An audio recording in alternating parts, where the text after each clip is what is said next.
Light this candle. Yeah! Yeah! I'm not singing Metallica. All right, here we go.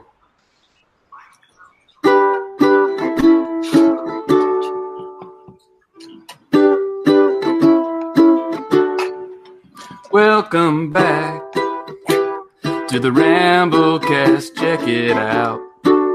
Welcome back to Jack's old joke that you laugh about. Well, the names have all changed since you hung around, and Jay's disappeared somewhere underground. But who'd have thought we'd lead you? Who'd have thought we'd leave you? Back here where we need you. Yeah, we tease Jack a lot, cause we got him on the spot. Welcome back. Welcome back. Welcome back. Welcome back. Welcome back. Welcome back. Welcome back to the Ramblecast. Should have been welcome back, Chris.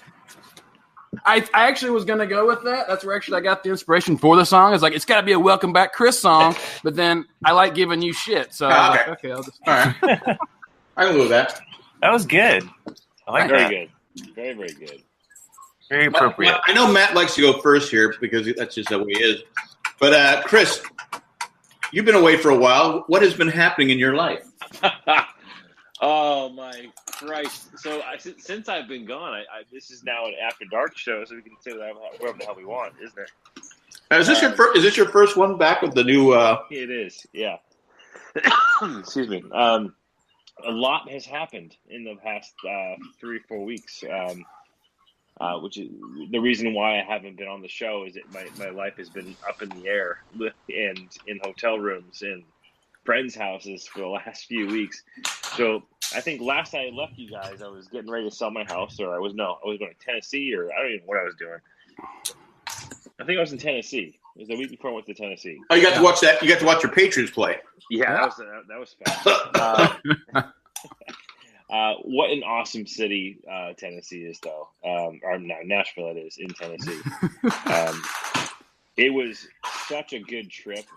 Everything about that trip is awesome, with the exception of the football game. Many thought the game was excellent. Yeah, I thought it was excellent. No, we played like dog shit. It was a terrible game. Anyways, so yeah, I flew back from Tennessee on a Monday night. I got in like 1:00 in the morning on Tuesday, and we had the movers were scheduled to be at my house for 8:30 in the morning to pack up all my shit and get me on to my next house because we were closing the next day on both houses. So we're going to close on the sale of my old house and the purchase of the new house in the afternoon. So it's all going to happen in one fell swoop. So I, going on like 5 hours of sleep after I got home. They got the movers are here. It's like cold, like 36 degrees and just like piss and rain. Just gross weather. The weather you'd never want to be outside for, which is like cold and rainy. And I get a phone call as I'm standing on my porch and like the wind and rain and everything. And the coffee, I apologize. So anyways, I'm staying on the porch. I get a phone call from my real estate agent. She's like, hey. I'm like, hey. She's like, how are you doing? I'm like, I'm all right. I'm good. And she's like, so I got some news. I'm like, oh, boy. She's like, we're not going to close tomorrow. And I'm like, you got to be kidding me. I told her, they're literally packing up all of my stuff onto the truck right now. They have my Mentos. She's like, can you stop them? I'm like, no, I can't. It's in motion. It's happening. So they move all my stuff out, clean up my house. And apparently, the people who bought my house, it was a combination of them. I'm not sure if they're really, really good people or not. I don't really care. But they had a terrible real estate agent, and they had a terrible lender, and they also had a terrible closing lawyer. So a combination of all those things put together. Wait, to be fair, aren't all lawyers terrible? No, mine was amazing. I love my lawyer. I think she's fantastic. Anyways, yeah. So long story longer. So they screw up their mortgage. their pre-approval of the mortgage. Excuse me. And I guess it wasn't going to happen. They weren't going to get the mortgage approved before the closing time the next morning. So I'm like, well, what do I do? Like, and she's like, all right, well, we hope to be able to close on Friday. So it was Tuesday. So I had to stay in a hotel room a couple of nights, and then started staying at some friends' houses and whatnot. And then come Friday, they're like, yeah, it's not going to close. They have to switch their loan to an FHA loan. Now, for those listening who don't know what that is, an FHA loan is a federally funded or federally backed home loan, of which has its own special list of contingencies and approval needs. So, like, different criteria. Well, it used to be, yeah, you got it. What's that? Used to be, yeah, you got it. Go ahead. Move in, doesn't it? I know, but now it's like super strict, and all these different things have to go into play. So I'm at work, and I find out that this is happening, and I had to, like an emergency, I had to call a friend of mine who's a contractor to come out and take care of a few things that need to get taken care of, and then they got done, that got approved. But then the mortgage didn't get approved until the next Wednesday. Next Tuesday, which is like a day and a half before Thanksgiving. So I closed on both houses on Wednesday of last week. And I was out of a house, out of all of my stuff for just about a week. But we finally closed. We were able to get moved in. And the only time the moving company could get me moved in was on Thanksgiving. So they worked on Thanksgiving. They did, yeah, they did. It was nuts, man. Like it was absolutely crazy. Unfortunately, the move ended up costing me double, which sucked. Yeah, I guess so. Plus, they had all the hotel bills and stuff. Yeah, hotel bills. Oh, hang on one second.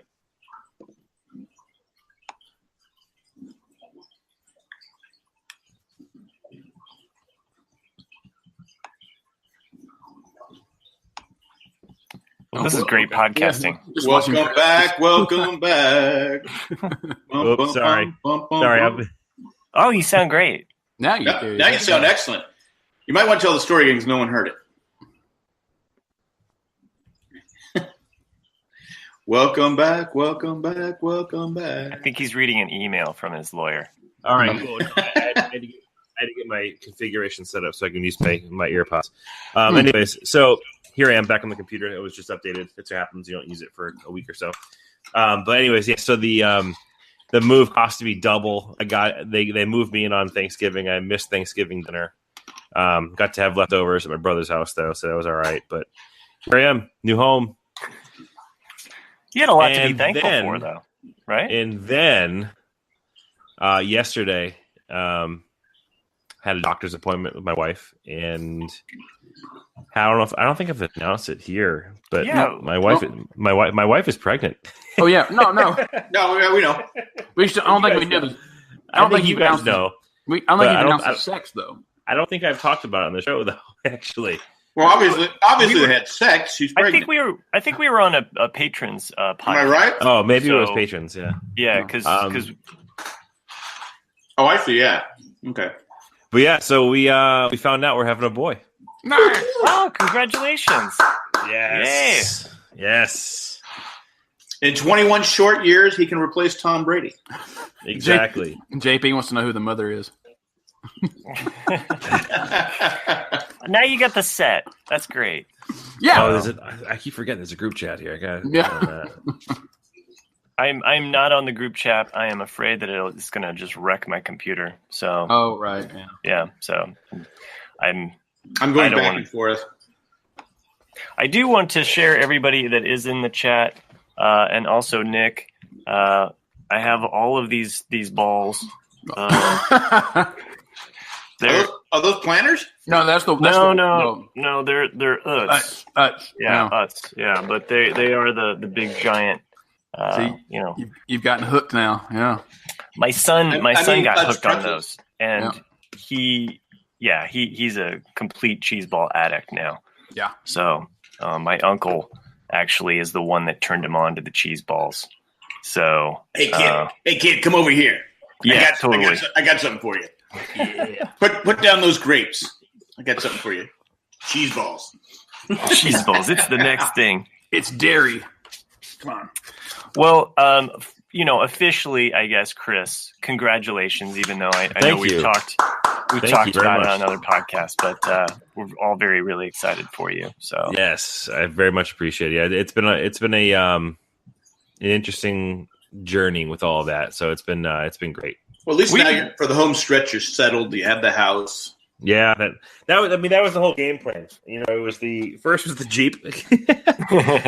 got him a bigger Jeep, and then this whole house thing has been something we've been working on for a bit, and then it all kind of fell into place. I'm just glad we are able to get settled in relatively close to the holidays, maybe a little too close to the holidays, but yeah, I'll tell you, like, the whole process of the selling and the buying of the home, that sucks. So if you ever have to do it, like the whole contingency thing, it's the worst.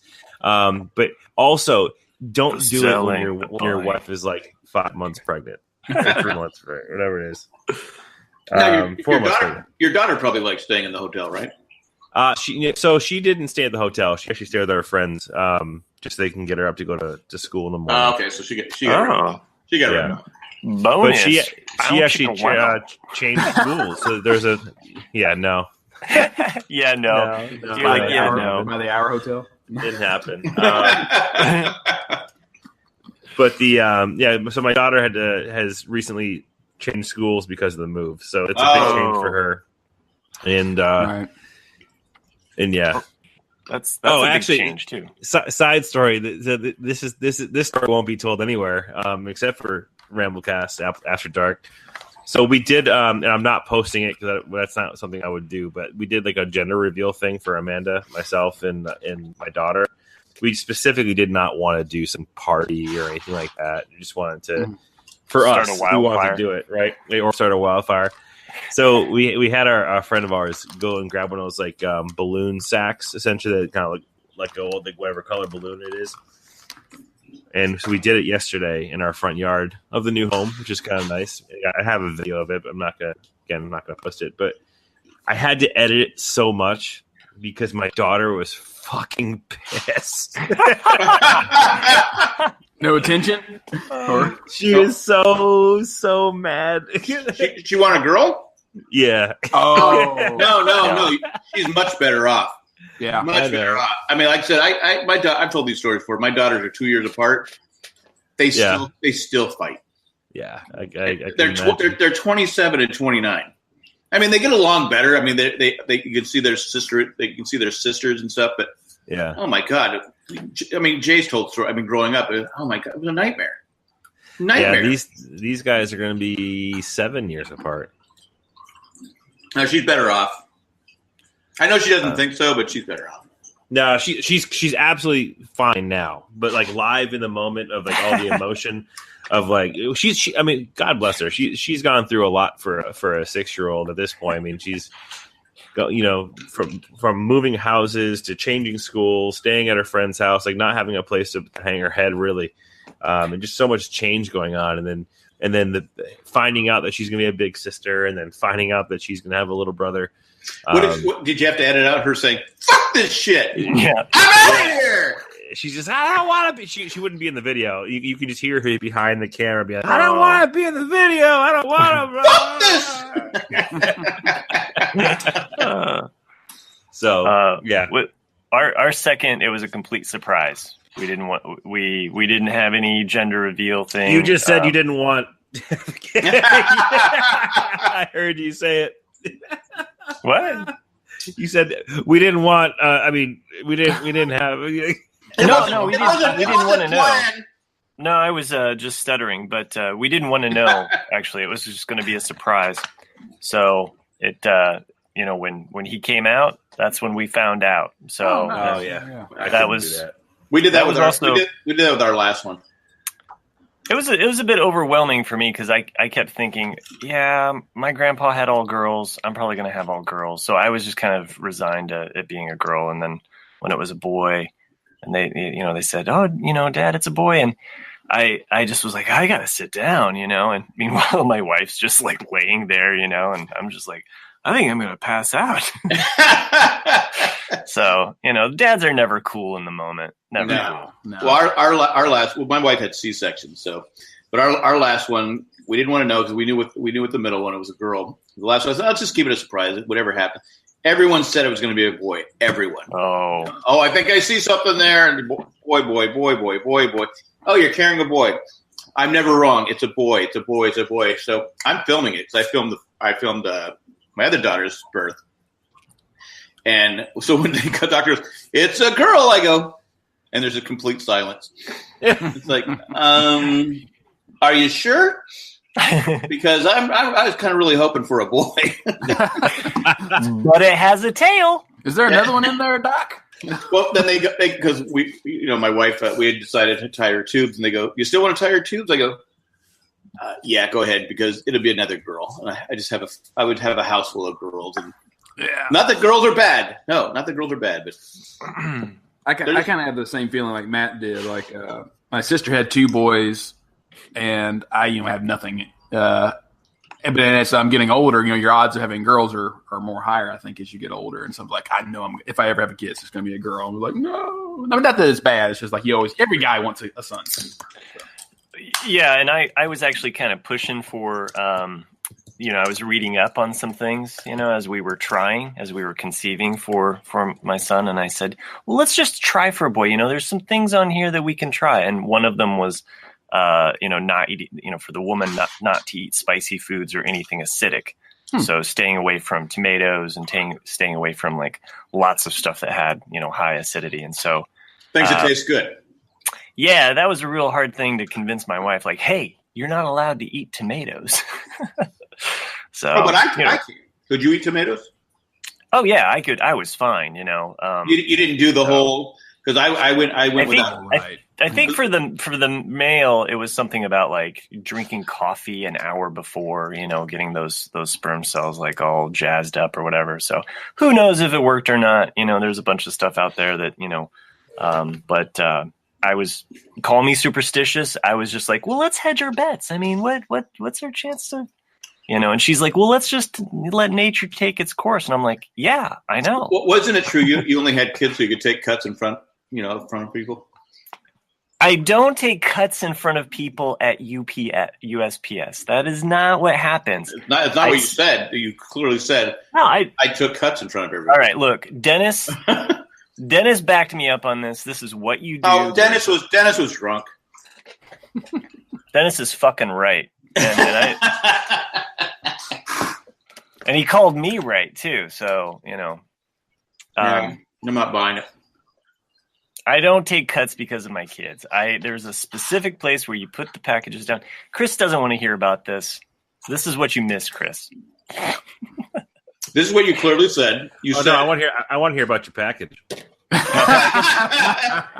When it's big and girthy and it has a lot of hair and I'm in a hurry, I cut in front of all of the other people in line at USPS and I say, where can I lay down my salami? It's got to get there on time.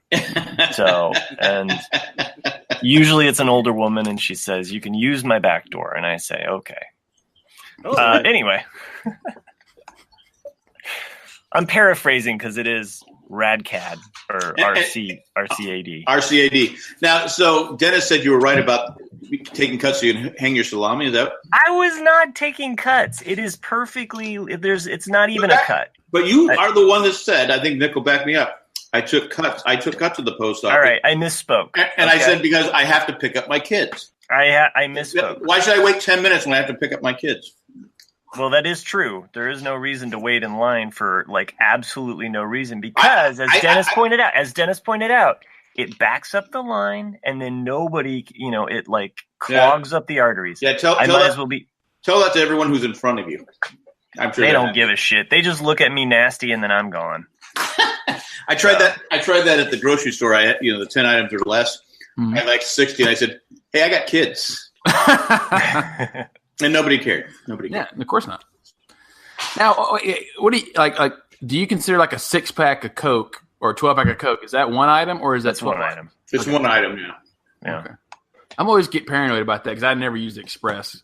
So, You're like, is this dozen eggs? Does this count as one item or 12? 12. Well, the food line, I don't know about the rest of America. The food line we have out here, it says about 12 items or less. I go, why would you give people, I mean, they're already cheating the system anyway. I'll literally count.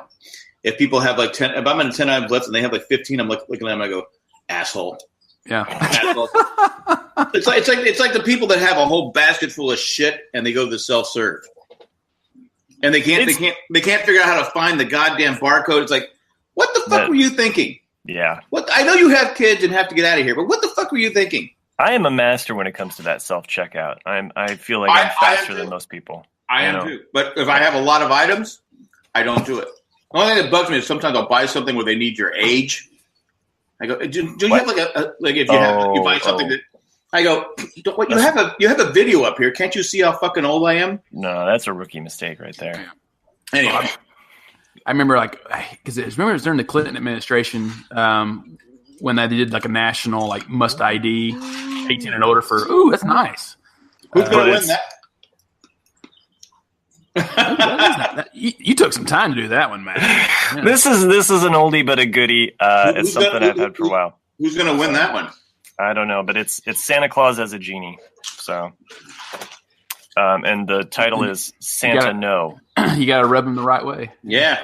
I gave him claws for hands too because he's Santa Claus. All right, sorry to interrupt, Nick. Oh no, I was just saying like I remember because it had to be around 98 or somewhere in there, 97, 98, somewhere in that area. My dad, like any guy lives in a small town, you just get your truck. I'm like, I'm gonna go to the store, get me some cigarettes or whatever. And same thing happened to him. Like someone ID'd him. He's like, I'm like 58 years old. Do you really think I'm under 18? And we just lost it, and it's like, she's just doing her I job. get that for cigarettes. That's ridiculous. Yeah. Come on.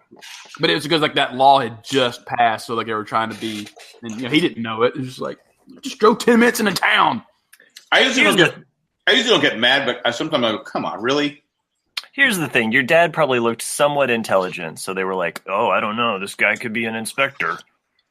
Looks like he's got a job. I mean, this is Tennessee. There's only like 12 people in this. You need to see my dad, huh? Oh, okay.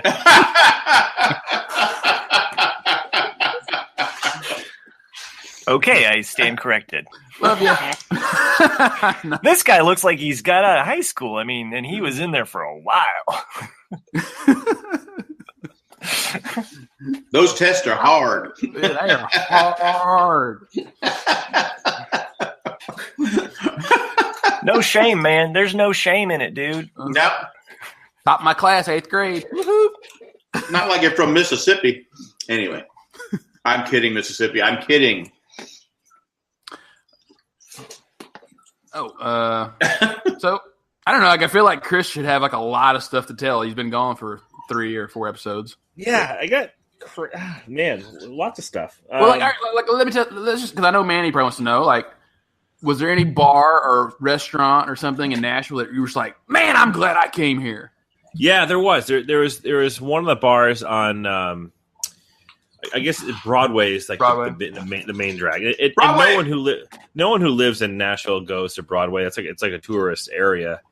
But I did find this one bar that I loved. So I got in. When did I get in?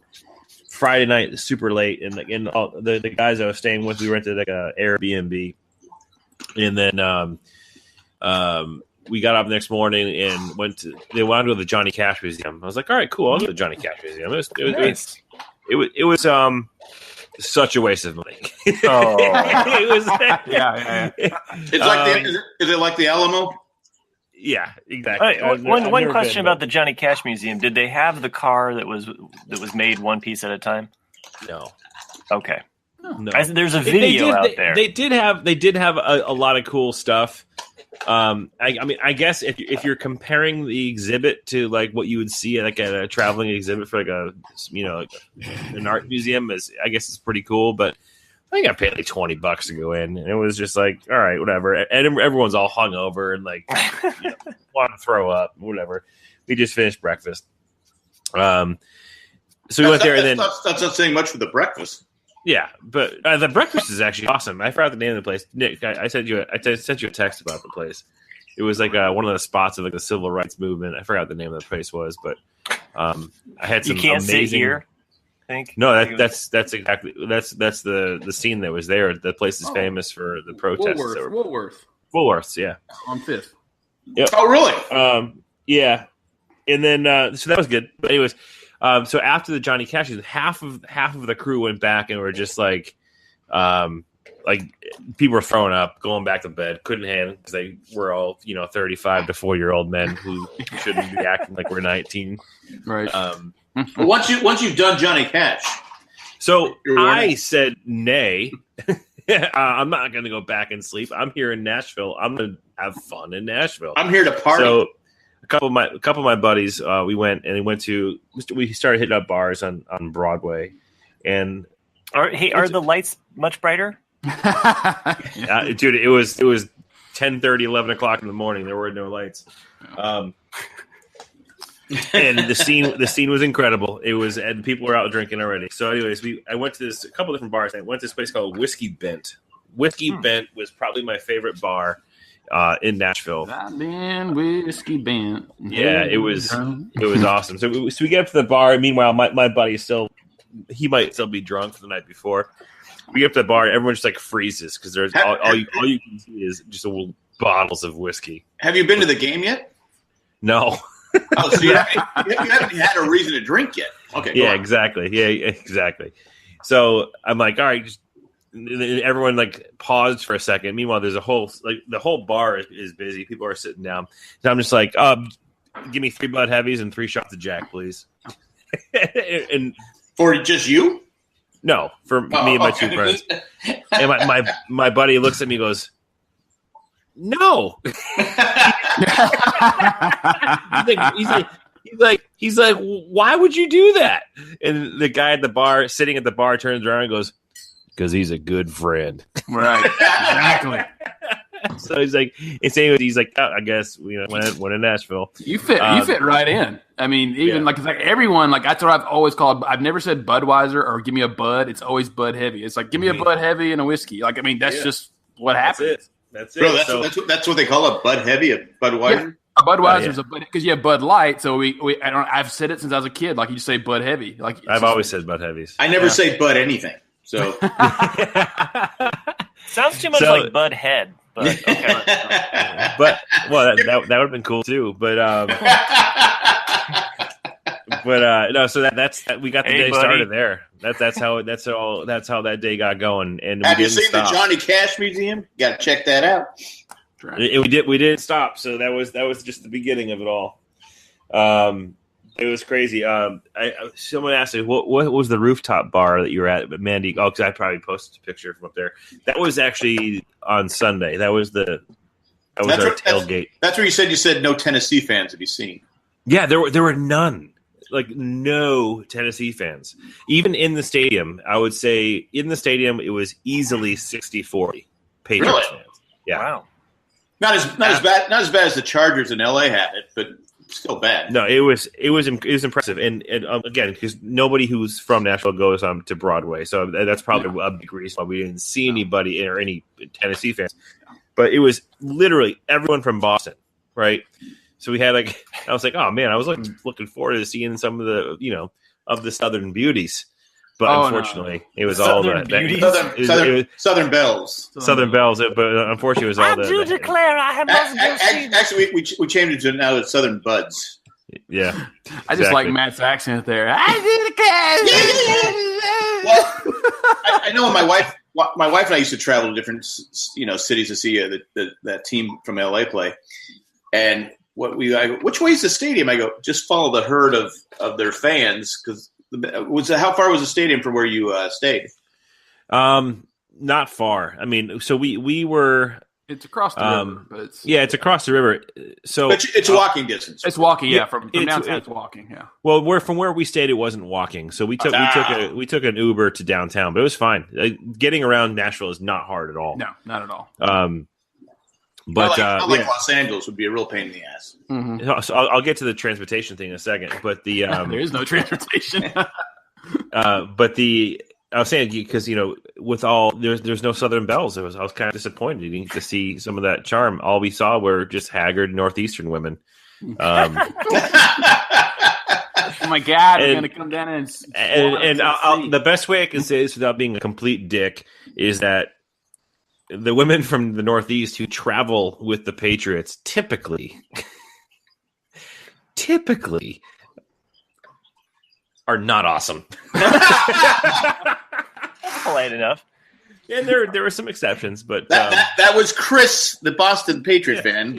I'm sorry, New England Patriot fan that said that. Not Chris was within a few hours of Boston losing. I immediately sent him a video of this Patriots woman fan just like grabbing someone's Titans flag and just ripping it up. Like, there's one of them. You just see her in the face of the fans. It's like, wow, some classy people right there. That's one of them. Is that the one that got thrown out? Probably. Because I saw this video on YouTube where this Patriots fan is just going, and she's just screaming at him and screaming at this guy, and she's in Tennessee. And I'm like I go, shut the fuck up, lady. What are we? And she and her friend is like going, she said she was, I love you, but I have to, I guess because the guy was wearing he was wearing a Boston Red Sox hat, but wearing a Tennessee Titan, if I remember correctly, it was a Tennessee Titan jersey. So seems convenient. But she was upset that he was wearing, and she's going, finally she got hauled out after like 5. Even the Patriots fans around her were like, shut the fuck up. Sit down. Shut up. Yeah. But, so overall, the town was great. We stayed at this really cool place. It was I forgot the name of the district. Is a little bit north, not too far from the city. Burn Nipple, or what's your place called? Matt, Broad Ripple. Broad Ripple, that's what it is. But it was Broad Nipple, right? No, like you stayed in North Nashville, like that's really strange. No, hold on. I'm gonna tell you exactly where it was in a second. I can tell you by the amazing burger that I had while I was there. It sounds like you're ready to move to Nashville. Well, while you're looking, I was in 3rd Ave North. Oh, 3rd Avenue, yeah. Yeah, so I stayed right down the street from this place called Jack Brown's Beer and Burger Joint, and it was freaking amazing. It was one of the best burgers I've ever had in my life. So that area of town, I believe, is called Germantown. That's where I stayed, Germantown. Oh, nice. So let me tell you about this. So I don't know. I mean, this is probably not news to you, Nick. Maybe not, Jack. I don't know if they got this in the Midwest, or maybe they did. I'm not quite sure. But I found a new mode of transportation while I was out there. The Lime bike. Oh, you never did those? Oh, okay. So it was not the bicycle, but the motorized scooters. Yeah. Yep. Oh, they're all throughout. We have them here, but they're all throughout San Diego too. Yeah, Boston has bikes. But down there, they have like the Razor scooters that are powered. Yep. You have birds and lime. Birds and lime. They are like an infestation. South Park did an entire episode on birds. I know. San Diego's getting. I think I mentioned it. San Diego's getting so mad at the scooters because people just leave them all over the place that they've been piling up and throwing them into the ocean. So my buddy Jeff, who I was there with, he actually works for he signed up to be like a driver for them. So what he does is like he's got the app on his phone, and so you got free scooter. What's great is he can just go get in his car, go pick up 3 or 4 scooters, put them in his car, go home, charge them, right, and then drop them off at a specific place, and he gets paid for charging them, right? Yeah. Yeah, there's a place here in Indianapolis where they're kind of banned. They're not allowed. So because they go too fast it's a street nuisance for cars and what have you. And so what are they doing? What are they doing in the street? I don't know. Don't get me on the details. Anyway, I know Speedway. I'm not blaming you. I'm just saying, asshole! It's for the sidewalk. Well, that is true, but people leave them in weird places or what have you. But Speedway ended up impounding them, and so it was funny because they end up in Speedway, they just end up in the police impound. So, so my wife and I had the idea of just rounding up all of them, charging them, and then dropping them off at Speedway. I had in all seriousness though, I had a student though who had a serious accident this year on one of them. I mean, oh my gosh, like I couldn't believe he came to class. I commended him for it because you have that no mess class policy, right? They miss class, they get cut. Well, no, I mean, you miss so many classes, and it can affect your grade or what have you, because you got to be there to be square. But he had a serious accident though, and I never tell students to not come. But I was like, hey, dude, you can go home. You're like gross to look at, that pus and stuff. No, it's making me sick. Well, I mean, it was serious. I mean, he had a bad concussion and everything, and I could tell that it was affecting just his ability to focus and draw, and so. You don't have to. I've seen like Comic-Con. They don't wear helmets or anything either. So right, yeah. I mean, he hit a curb with it or hit something. I don't know his whole story because I didn't shake him down for it. But he had hit something that basically, he flew forward. And his head hit the pavement, and oh my gosh, like my heart still breaks for him because it was not pretty. So wow, yeah, I was just happy that he was alive. So yeah, watch out for those scooters. There is no there is no helmet for those. So that's old school. Well, it's funny because it seemed like before the bird and lime craze, it's hit most major cities. The one I had, because I have an electric scooter that it's a custom company called Irby that's out of Pasadena, and that's what they were like. Yeah, like it's not technically a bicycle, it's not technically a motorized vehicle, so there's no helmet laws or nothing. You can just do it, and like it's crazy.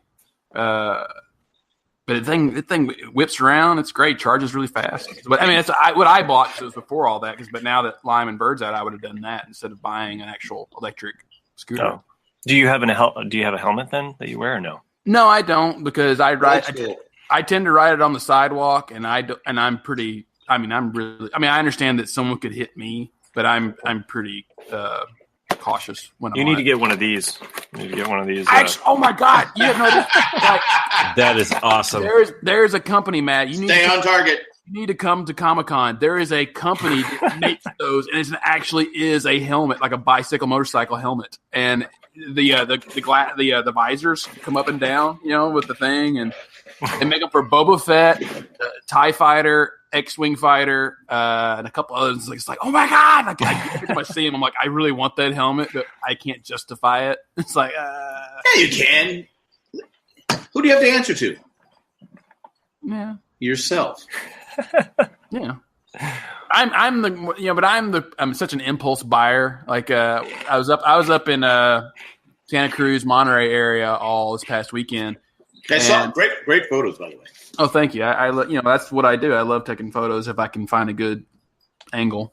And I forgot the cord from my GoPro to charge it, and it died on my first day. And I went to Best Buy going like, oh, I need a cord for this. And like, oh, that's a Hero 4.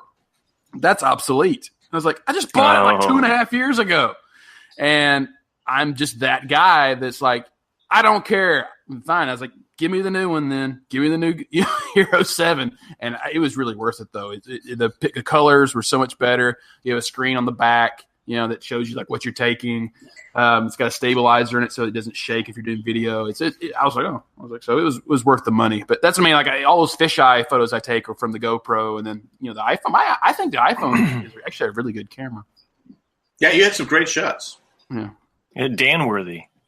Dan-worthy, Dan. I found out Dan's photos are fake because he's not really showing where he's at. It's misdirection. Just misdirection. Oh, okay. Just say misdirection. I don't see how that's possible. How it's possible? You take photos at a previous date, then you post them later on. Say, sorry, officer, I was in Utah when all those bodies were found. So, you can't. Yeah. But where Dan goes, though, he goes off the grid so far that it's not, like you can post those immediately. You got to download them to your computer. Are you paying attention? That's what I'm saying. He posts them 3 or 4 months later. Sure. Some of the more modern cameras now, you can have where you can kind of post them to social media, but My DSLR, I don't have that ability to just post it immediately. I got to download it. Yeah, just saying. Yeah, flip phone. No, the DSLR, the camera. The camera. Oh, the camera. Okay. The camera. Yeah. The camera. Yeah, it comes with a chip, and you take out the chip. I remember those days. So. I remember the 90s. The D stands for digital. The L stands for lens. You have to still have a Polaroid. And the S stands for. Does it have like a read-write CD-ROM on the pictures on it too? You have to take the picture like this. Okay. It's a leapfrog. I'm looking in the box. There's a mirror there. Okay, hold it. Don't move. Click. All the. Unfortunately, I'm not at work because I actually have my old grandfather's camera that's like that. I have his old. Oh, like a really old, yeah. Mm-hmm, I think I showed that to you when I have a box. Yeah, you have one. I had one when I was a kid, and I don't know what the hell happened to it. Mom probably threw it away. The negatives are hard to find, but I love those negatives because they're like about this big, and the resolution is so good. My kids today just don't know the flash. You had to get the bulbs. They had the four of them. Click. Click. Can you kids today with the hula hoops and their mini skirts and their rock and roll? No, it's crazy. It's and their Elvis Presley hippie dippy music. He's the devil. Look at him moving them hips. You know what he's doing. But it's funny. It is. The photography is so easy these days, unless you're really trying to be a professional. Because you imagine giving a camera to a 14, 15-year-old now and be like, oh, you need 800 film for this. You need 200 film for this. You need, and telling them like iOS and all these different things. If you actually want to take a good photo, and they'll look at you like. Then you have to take it down to the photo mat. Yeah. To get it developed. What's a photo mat? I can't. You're scaring me. I do miss though. There's not that many places that you can actually get photos printed though. I do miss that. Walgreens has a pretty good app where you send them digitally your photos, and then they'll print them out if they have a photo printer at their store. That's the only place I know that can do it. Costco as well, I believe. Yes, that too. Yeah. See this, yeah. Mm-hmm. I think we've talked about it before. My biggest thing is when you get the photos back and they weren't what you thought. All right. It's like, give me double prints. Give me double. I'm rolling it. Just give me two double prints. Are you sure? Give me 2 prints. Just give me 2. And you get it back. You go, oh, that sucked. I remember I took it to a Clippers game once. When they were still in San Diego. And Terry Cummings, I was wearing great seats. I had the camera, but I had it on the wrong speed. Oh. Steals the ball. He goes in for a slam. I'm right there. I go, I've just got the Sports Illustrated cover. Because I was just right there. I was in the perfect place. So I go, give me double prints. Every one of the pictures came out wrong because I had the wrong speed on. Oh, and I'm I'm an idiot. I mean, every photo, I think they played the Celtics too. That's how, but it was just like, I was like, all these great players, and all you. And I kept the photos. Fuck it, I paid for them. And they're all blurry and all. It's just like thing. You go, God damn it. I know the young people listening at home like, what is he talking about? You can tell right away if the photo's good or not. You just delete it. No. Well, my grandfather took slides actually, and I have his entire slide collection from the '60s. And it's funny because I'll go through them sometimes, and there'll be an entire roll that I'm like, Grandpa, what were you doing? You were on the wrong. It's all dark. The whole, line of slides are all dark. But I love. But he had a good time doing it. Yeah. One of my favorite quotes was from the late great George Carlin. He said, "Can anyone explain to me the need for 1 hour photo finishing? You just saw the fucking thing." But again, though, if you think you've taken a great photo, you want to see it. That's true. You want to see it. And it's like, give me a rush job on this. I need it in 3 days. I'm not sure if it was George Carlin or not, but there was another great comedian that said, they were talking about taking pictures and how you hand somebody the camera and they're like, I don't know how to use a camera, and you're like, the button is in the same fucking place that it always is. It's in the upper right corner. You use your thumb and just push the fucking trigger. It is true. So, but you know what? I hate to say this because I don't want to pick on my wife because she's not here to defend herself. But every time she had the video camera, you'd hear us all say, Mom, take off the lens cap. Mom, take off the lens cap. Because there's hours of photos of her you see the date, and you can hear everyone talking, but no. Oh, Mom didn't take off the lens cap every single time. It's like every photo of me in Iceland, because Mom usually goes with me wherever I go, and I've tried to teach her for years how to take a photo. I'm like, it's an iPhone, Mom. Like I'll even like hold it exactly where I want the position of the photo. I'm like, don't move your hands, just right here. And then when I stop, just push the red button. That's all you have to do. And oh fuck, it's a video. Yeah, it's a video, or she'll hold it down, so it's that motion picture to where it's just like me going, like moving in slow mo, or like she'll move it just a little bit, and then it's angled. I'm like, oh my god, all you had to do was hold it right there and just push it, just tap the photo. So the guy that invented the selfie stick used to hang out with your mom. Is that what it is? Yeah, I think so. Yeah. He just got frustrated at the bed. You and your mom should have a reality show. I would every time you guys go to, I would watch it. Nick, pro tip for your mom: next time she's taking a photo with a camera on her phone, just like what Matt said, the button is in the same fucking place. The volume up button also works as a shutter. I love that feature. Yep. The volume up button is a great shortcut. I use that. Or if you're wearing the connected earbuds to the phone, the volume up button on the earbuds will do the same thing. Oh yeah, okay, yeah. That's some really incognito shit. You're like, ooh, click. I didn't know that. That's pretty cool. It's funny you mentioned the volume up button. I'm getting off topic here, but I've been watching Narcos Mexico, and like 90% of it is in subtitles. And I don't know how many times I'm going like this. I turn up the sound as I'm reading the subtitles. I go, why the fuck am I turning up the sound when it's speaking Spanish? You're like, how do you turn up the subtitles? How can I make them larger? And I did the same thing when I would watch Narcos. I find myself going, this is not loud enough. See, I have the opposite effect when I'm driving and I don't know where the hell I'm going. I have to turn the music down to better concentrate on what I can see. Sure. Well, no, I don't know if you guys do this, but I still do this. I think I'm an idiot for doing it. But every time I'm trying to hear something on the radio, I lean closer to the radio, even though the speakers are right next to me. Right. What are you doing? Why the fuck am I doing get this? The signal into his brain. I can't hear it. I can't hear this broadcast. I gotta hear all the. Seriously, since I've been driving, I do, and never have the speakers been next to the radio, ever, ever. They're always on this side. Does anybody else do the cheat where they put the speaker, the speaker for your phone, in the cup holder, so it creates a natural kind of like amplifier? I do that all the time. My kids have done that. So okay, that's how I learned it. Okay, I don't do it, but that's how I learned it. Yeah, it's that little refraction echo kind of. Yeah. It's pretty sweet. Pretty clever. I'm sure Nick's mom does it. So while I was waiting for my flight out of Tennessee last week and 2 weeks ago, went to the movies.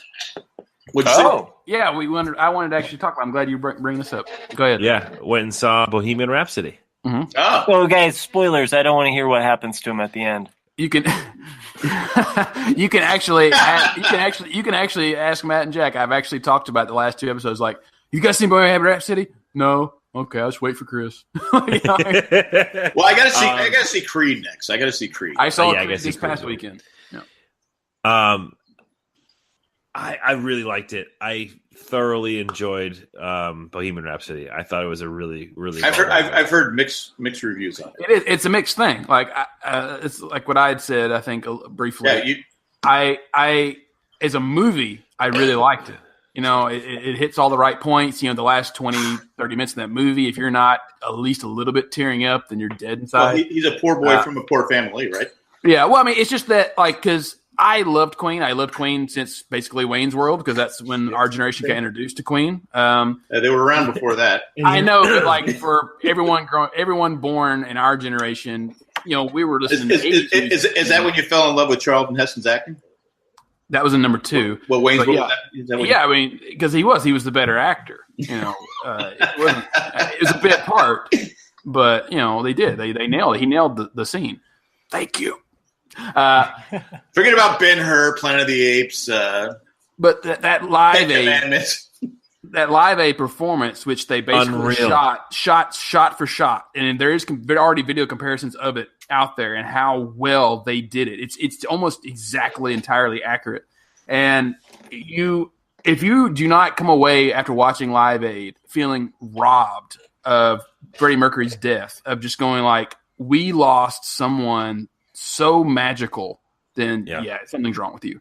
Yeah, dude had talent, no question. Yeah, and but it's a good movie. I mean, it's completely historically and chronologically inaccurate. But I mean, really, I didn't care about that too much. But it is a good movie. Yes. I noticed because I posted a thing on the on our Facebook page about We Are the World and Do You Know It's Christmas, and Freddie Mercury's not in either one.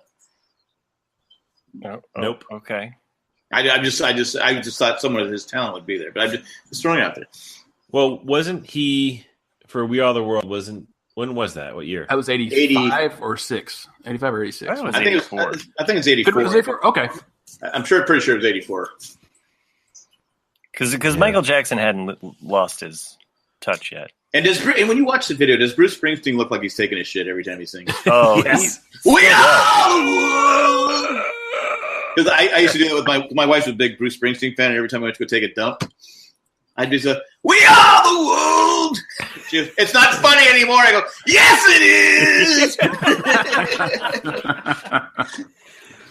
Yeah, so Nick, I thoroughly enjoyed it. I thought the movie was like a ton of fun. Like it was one of those movies where, like, it was great to see that in the theater. First of all, because of they did a really good job recreating Live Aid. Like it was incredible. Because they did a lot of CGI to recreate Wembley, obviously, but you felt like you're in it and you're there. The side-by-side comparison that you mentioned is insane. If you check it out, you can look at the side-by-side comparison. But they actually did. It looks like I saw one video that I did see that actually had it looked like they may have actually had the crowd for the first 50 rows. They were actually real people, not CGI. Yeah. So I saw a video from the perspective of the crowd, and I'm assuming it was probably one of the angles that they used for the actual production of it. And it was pretty cool. I did love Mike Myers' cameo. Yeah. I thought it was actually very well placed. You wouldn't believe how many people have watched the movie and didn't realize that was Mike Myers. I guffawed out loud, especially because his character was trying to put the kibosh on the song "Bohemian Rhapsody." Right. But it was fun, man. It was really, really cool. Like, I guess so Matt Treese in the chat says Rami Malek was excellent. That is an understatement. He did a phenomenal job in that movie. I'm sure. I think we talked about that. Did you know he had a twin brother? I didn't know. He has a twin brother. Huh. I found that he was on some talk show, and I found that out. Anyway, it was because I cannot help but I'm sure you're the same, Jack. Like I can't help but see him and think of the Pacific every time. Oh yeah, he was Pacific Rim. No, he plays a soldier that is just. He has a scene. It's a pretty gross scene, and there's a Japanese soldier who's dead, who's missing half his head. I mean, he's shooting. What was he shooting into? Peanuts or something into it? He's throwing rocks into the head. Skull, skull like a bowl. Like he's trying to hit, throw. It's probably one of the grossest scenes I've ever seen in anything in the world. He did it well, though. That's what I remember him from is Pacific. And that's what was really because I didn't realize the guy that plays John Deacon, the bass player, in Bohemian Rhapsody, is the other kid. Whatever he called him in the Pacific. It's the child actor, the one that was in Jurassic Park and all that. Really? Yeah. And I was like, oh, look, it's kind of like a reunion for them two. They're working in a movie together, instead of the Pacific. But but the thing is, it wasn't just is it Rami or Rami? It wasn't just him. Like, if you look at the pictures of them, every single one of the band members, they nailed it. The fuck on. Yeah, I was like, I've never seen a casting done so well in my life where you're like, that is Queen. That looks just like Queen. You think nowadays they almost have to do that because people Well, not always. But what's crazy is the fact that they found people that legitimately look exactly like Queen. Like, it's crazy. Yeah. But I don't know, Jack, because there's a movie coming out next year about Elton John called Rocket Man, I think, and the guy looks nothing like Elton and does not sing anything like Elton. So you're like, well, that's gonna. Yeah. But that would just, as for me, that would distract me now because they do such a good job of making the actors look like the person they're portraying. I would distract from the performance, I think, for me. Right. I have a special guest here that wanted to say hi. Duck, Matt! Is that Meowsers? Yes, this is Meowsers. Watch out. I know. Dun, Seriously, dun, like dun, he's not too happy that I'm messing with him. Because I will post it. You have no qualms about posting it. You're like, I nearly died, Matt. I think you can take one for the team here. So yes. Hey, so alongside Rami Malek's performance, which is outstanding, I also learned about this after the fact, and apparently I was the last person in the world to learn about this. But Nick, I'm not sure if you guys have heard this either. But there was also a voice actor that lent his vocal cords to the movie. Did you know that? I did not. So this guy, his name is Mark Martel, and he's got like a YouTube channel that's been up for a long time. I've been kind of checking him out, where he has this uncanny ability to sing just like Freddie Mercury. Nice, and it's actually really incredible. So if you have a second to check it out, I know the Nerdist posted an article about it, but the artist's name is Mark. That's tough to do too, because he's got a one-of-a-kind voice. So he actually does a series of videos of teaching you how to sing like Freddie Mercury as well, which is kind of cool. A lot of it's genetics, and that's a hard thing to do. The way that your face is constructed and so forth and so on. Even his palate, like he didn't even want to have like constructive surgery on his mouth. He was scared. That's why he had his teeth removed. Yeah, he was scared he would lose. I'll play a quick little clip of this guy who, by the way, is not Freddie Mercury, but it's actually kind of insane how much he sounds just like him. Let me just fast forward to the intro here. What you do to me? I spent all of my years in believing you, but I just can't get no relief. Lord, somebody.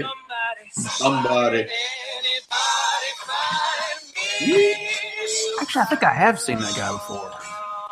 Yeah. So, anyways, his name is Mark Martel, MarTel.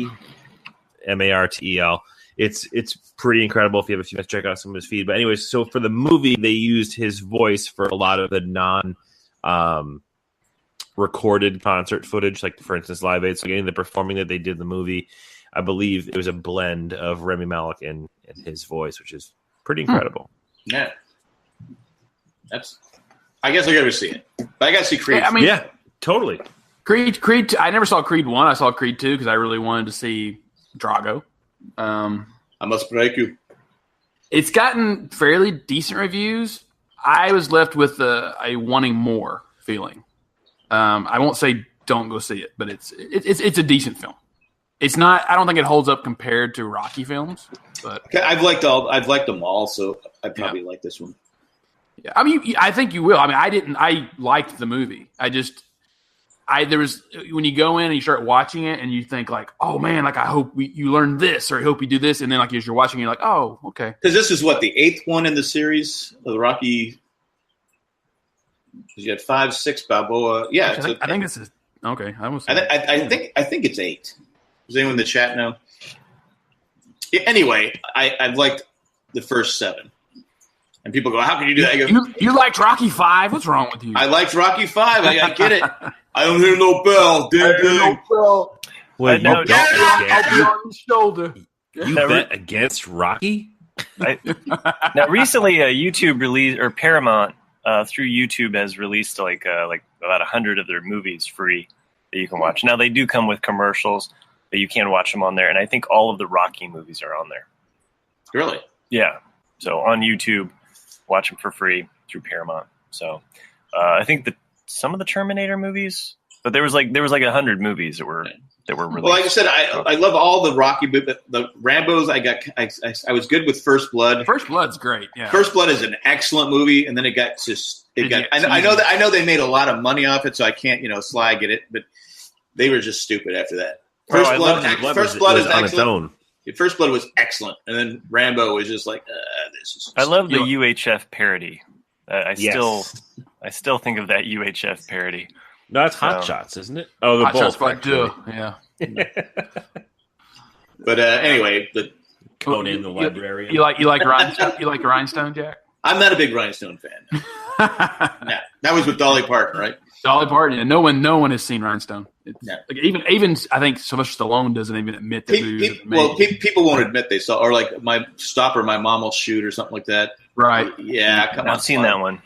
Tango and Cash. Tango and Cash. That's Tango Cash. Not that bad. I like Tango. Tango Cash is a horrible movie, but it's got Kurt Russell and what's her name? It's one of those guilty pleasure. Terry Hatcher. Yeah. Oh, I love Terry Hatcher. Guilty pleasure movies. Yeah. And then you got Cobra. Cobra. Yeah. That's what I was about to say. Is like there's so many people out there that like we get like 9 Rockies, but I can't get a sequel to Cobra or Over the Top. What the hell? Yeah, Over the Top. Yeah. Over the Top and Under the Bottom. I think Over the Top is a sequel to Rocky. Lords of Flatbush. Is it Flatbush or Flat? What is it? You guys don't remember that one? Because that was when Happy Days was at its peak, and Henry Winkler's in it, and that's what they kept pushing as Henry Winkler as the star of this movie. And he's only in like 5 or 6 minutes, and people were just pissed because the Fonz, they expected it was Sylvester Stallone and Perry King and a couple other people, but anyway, it's not a bad movie. But that's from many. He hasn't done too bad with his post Happy Days career, Yeah. Well, I think he kind of got forgotten. It's weird to say, but I think The Waterboy is what kind of brought him back, and he's done really well since then. That was 20 years ago, but still, the movie that changed his career though, but he took him away from the Fonz was the one with Night Shift. Yeah. Oh, right.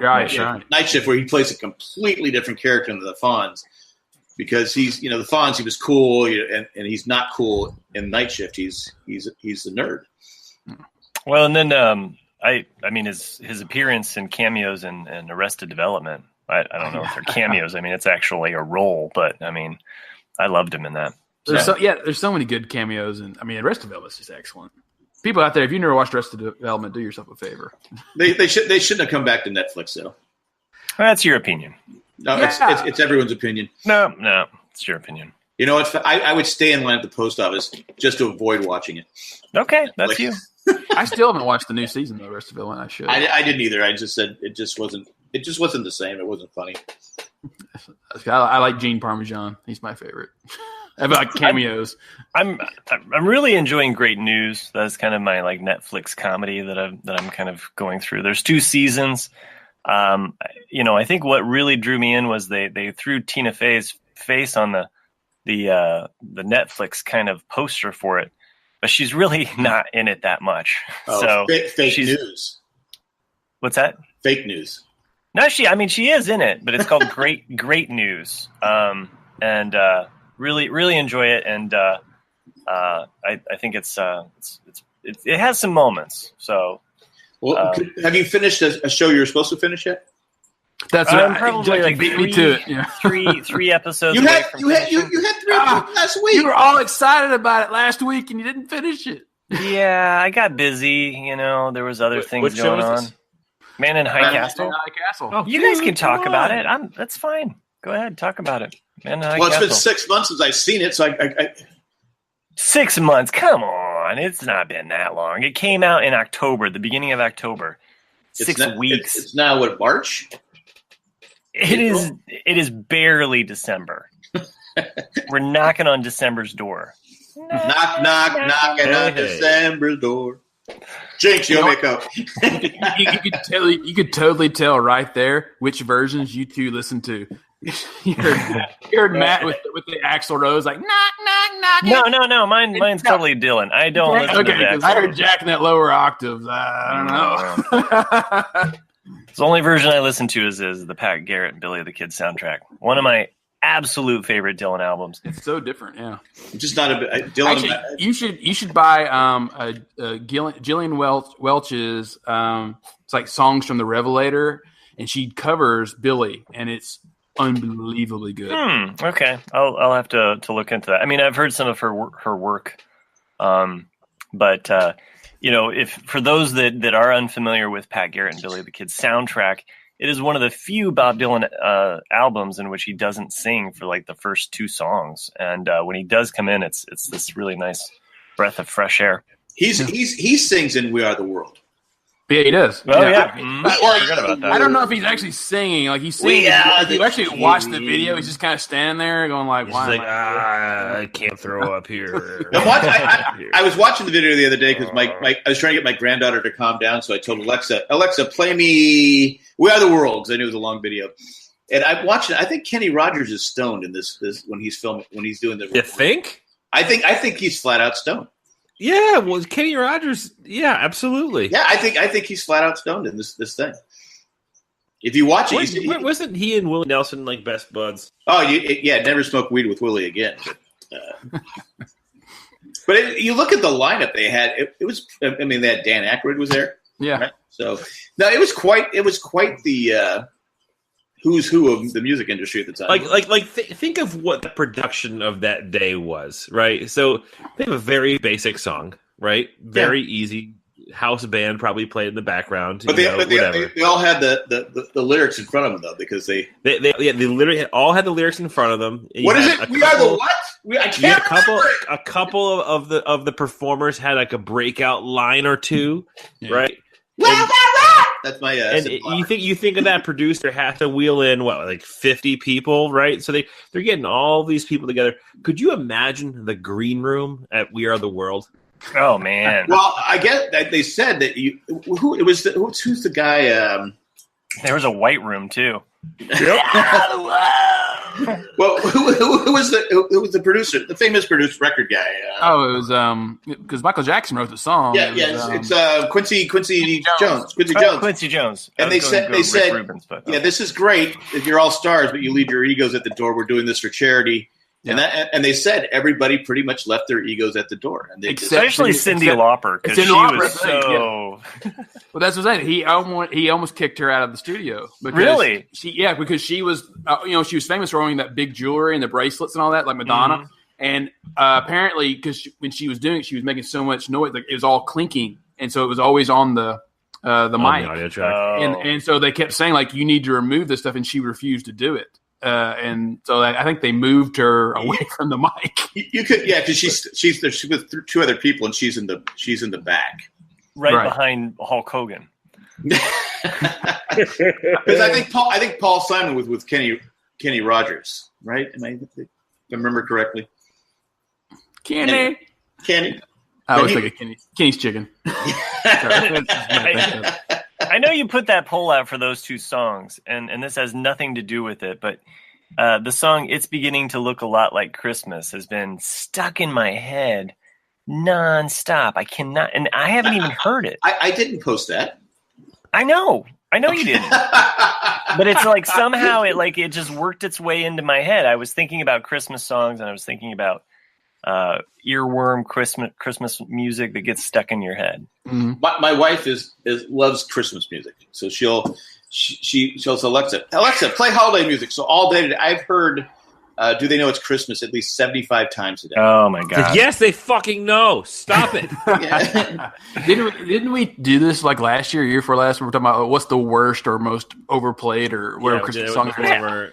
But I don't know if we did that, but. It's killing We Are the World, though. We probably didn't do verses on it, but it definitely deserves a verses, though, don't you think? I think George Michael got the worst. What? My vote would always was Christmas. You mean because he committed suicide on Christmas? No, Last Christmas. Oh, Last Christmas. No, I don't. Is it Paul McCartney? Paul McCartney's my vote. Yeah, I Christmas time. I can't. Oh, that was it. I can't, and I love Paul McCartney, but I can't stand that song. The thing is he's made more money off of that song, I think, than any song in his catalog. Why? Really? Who is buying? You mean his solo work? Because it's a Christmas song, so it gets played a lot. And two, he produced it. He was smart enough to produce it, and the producer gets the most of the money of the cut of the track. And it's on tons of compilations too. Yeah. So, It's terrible. Hey, so it looks like Jack was setting off Mandy's. Yeah, I saw that. So, hey, Alexa, buy a sex toy.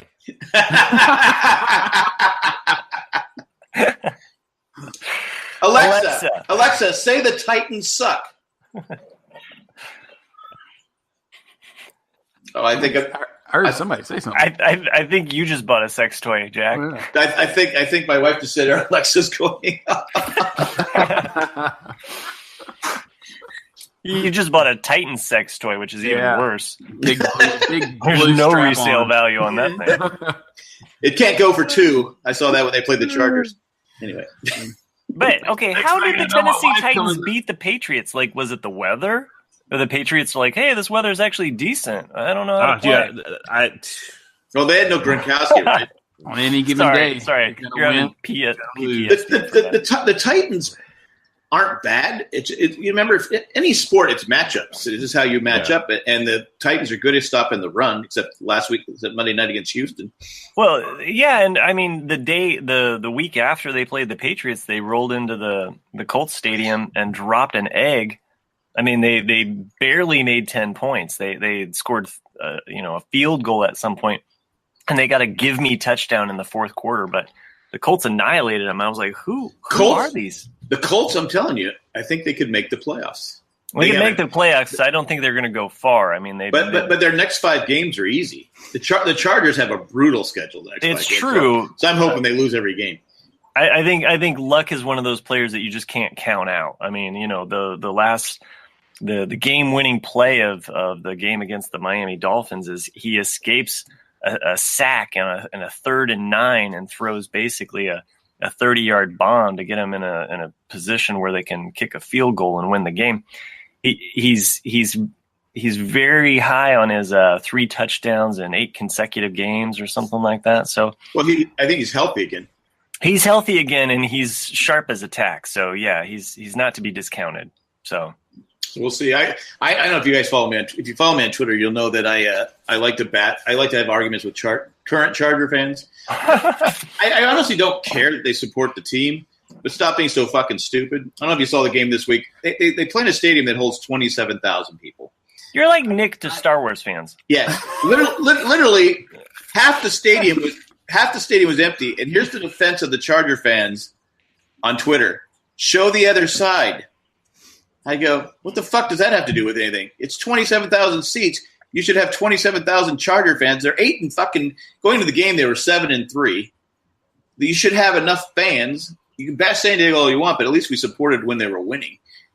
It's such a show the other side. What the fuck does that mean? We have 5,000 fans on the other side. Kayla said, "Look, the one time my dad walks into the room. Thanks, guys." I saw. We were talking about Christmas music.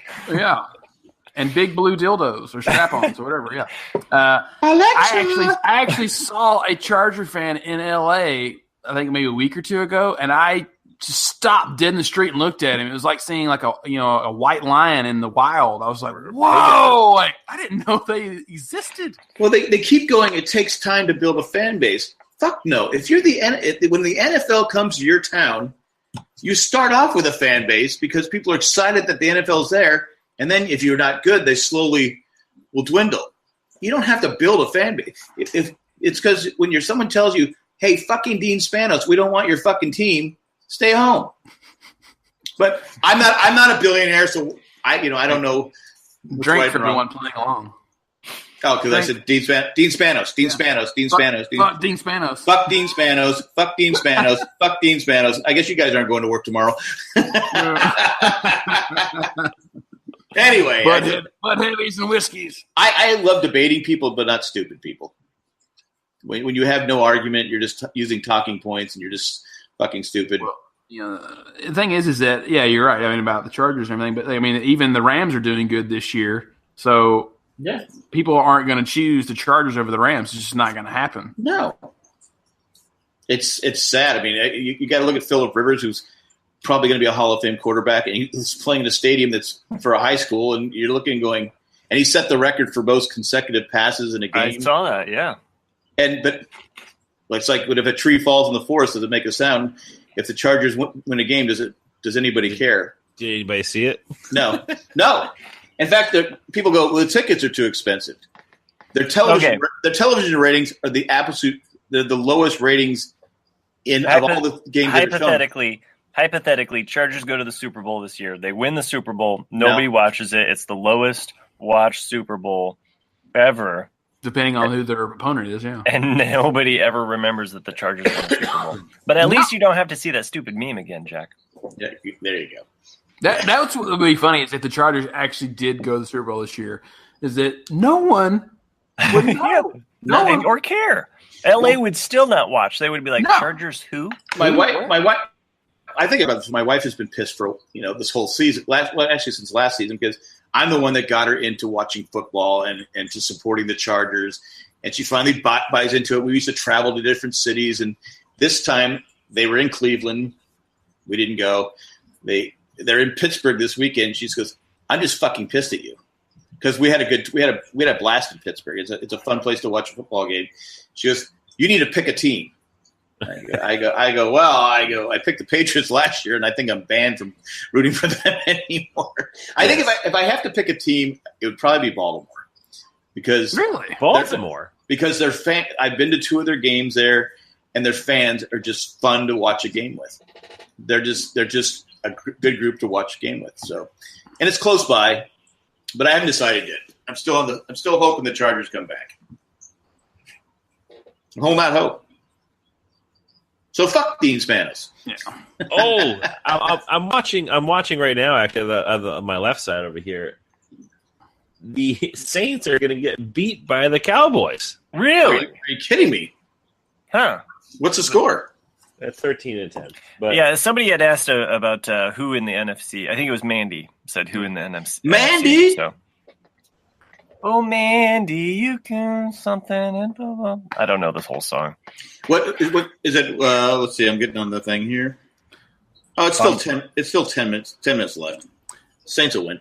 But that's like just speaking of LA and being fake fans and all that. So like the Dodgers sucked ass all year long, and then they somehow make it to the series, and then they all come out of the woodworks. I'm sure it's the same in Boston or anywhere else. It's just like. Who the hell? Everybody loves when you're winning. Yeah. Well, Boston's been like that for. Oh man, the fan base in Boston has had a rough go before the whole series of. Oh, I know it's been. I mean, can you imagine having a football team that has been competitive for 20 some odd years? I mean, not just off and up. Literally every year they have a chance to make the playoffs. That sucks. I mean, how do you deal with that? No, I'm saying before that. So and the Red Sox have won 3 World Series in the last 10 years, and they were featured on one of the greatest television shows ever. Lost. Yeah, exactly. So Celtics have what 12, 13 NBA titles. That sucks. That just sucks. So prior to 2000, all right, go live in San Diego go live my life in San Diego, and you're gonna be like, did I really just say the poor Boston fans had it rough? You're not gonna win this one, Chris. I've been there. Nope. I've been there as a suffering Indianapolis Colts fan. My NBA team I supported left because they had a shithead owner and didn't put any money in the team. Yeah, okay, that sucked. My baseball team has been to 2 World Series since 1969. They're okay. Two. I didn't meant to say win. Been to 2. The football team I supported since the 60s went to 1 Super Bowl, and then they turned around and left. So yeah, I got it. Boston, man, I feel bad for those guys. No, don't feel bad for us now. We're fucking awesome now. To be very honest with you, but before 2001, 2002, it was a fucking terrible time. And we had the Celtics in the 80s. And wait. That was it. Did the Patriots go to the Super Bowl in 98, 97 against Green Bay? Okay, well, let's just think about the South, people. I mean, the South has really suffered. I mean, there's no really great teams in the South. Well, there's not many teams in the South. Well, the Tampa Bay Lightning have won the Stanley Cup a couple times. I mean, aside from Blake Bortles and the genius that is the Jaguars. You must watch The Good Place, yeah. Oh, Blake Bortles, he's great, man. All right, Chris, I'm sorry, I apologize. Boston's had it rough. Wait, and then Matt, didn't the Colts win like an 0-2 or something like that? Oh, don't get me started. Yeah, Okay. not an 0-2, but yeah. No, Matt actually said on Sports Talk, was it the year after the? I just had mentioned that, Hey, I'm a long-suffering Colts fan. Shut the fuck up! You just won the Super Bowl. I think you're paraphrasing there, Jack. No, literally, you said I'm a long-suffering Colts fan. That was the year they were 13-0, or 13-2, or 13-6. Oh no, they hadn't won a game or something like that. 14-2. Yeah. Well, yeah, there was a really shitty year there when Manning went down, and then we got the luck draft picked. So yeah, that was tough. Hey guys, remember Santa? Mystical Santa who came from a genie? Huh? Long-suffering Santa Claus. Weird, huh? Okay. So. Well, who gets it? Do we have any reviews? Do we get any reviews? I don't. Who do I look? Where do I look for reviews now? Do I look back to Merry Man? I guess. Do I look at the Merry Man feed, or do I look at the Alexa? Order me a Santa genie. This was the other picture that I featured in last week's episode. A lot of people didn't probably see this, but this is my fat cat. Hey, did that one guy ever send you? Someone won something. Did he ever send you? Because he never responded back to me on the email. No, I have not received anything from so-and-so from Texas. I think it was John from Texas. John, yeah. I think so. John or Jeff, right? I still have his drawing set aside if he wants to reclaim it. Do you have special stamps? I do have special stamps. All right, Chris, I'm assuming you were too busy listening to last week's podcast. Podcast? Yeah. Do you care? DR. Do you care what's on your stamp when you get a letter or you're sending off something? Okay, so you think it's a fucking waste of time to stay in line for stamps? He did not say that it was a fucking waste of time. I didn't say that. I am not a philatelist, if you will. Philatelist? What? Look it up. Is that a sex toy? Alexa, buy a philatelist. Matt, you are a philatelist. Oh. Just for anyone curious out there, Google it. For anyone curious out there, we actually now have our own Ramblecast After Dark feed. Love it. Excellent. And that's fatalist. I love it. We have 0 reviews so far, so all you people who have given us reviews in the past, you now have a chance to win Fat Cat Pees on Himself and or this wonderful little card here because that I made. All those great reviews you guys gave us don't mean anything anymore. This is a beautiful sympathy card. I've had this for a really long time. I love it. It's one of my favorites. It says, "I'm sorry for your loss." You open it up, and there is a large cat who has clearly eaten a bird. So, that's out there too. Give us a review. We would really appreciate it. Or send in your email. Jack will read it. He will not play a voicemail. He doesn't know how. I don't have the mixer. I can't do it. Yeah. Excuses. Maybe I'll go cut in line at Best Buy and get a mixer. There you go. I do have a question. It is Black Friday season. I do have a question. I do have a question for everybody out there. It's I guess. You see, I don't know. Some people keep saying my feet is frozen, even though I can. Anyway, you see my fish tank right here, right? Yeah. You see the giant. You see the giant goldfish. Your whale. Yeah. Yeah, I have a fish up there. He looks like he's dead. He's what? Swimming. Like he's swimming. I see him. He's moving. Okay, well, it's just the water moving right now because the goldfish moved. Well, the goldfish moves, yeah. But every time I think he's dead, he's actually alive and then swims. But this is how he lays the whole time. And for the longest time, he was swimming sideways. I don't know if the goldfish attacked him. Oh, yeah, well, probably. Goldfish are really aggressive. Yeah, so what do I do? I mean, I can't take it to the vet.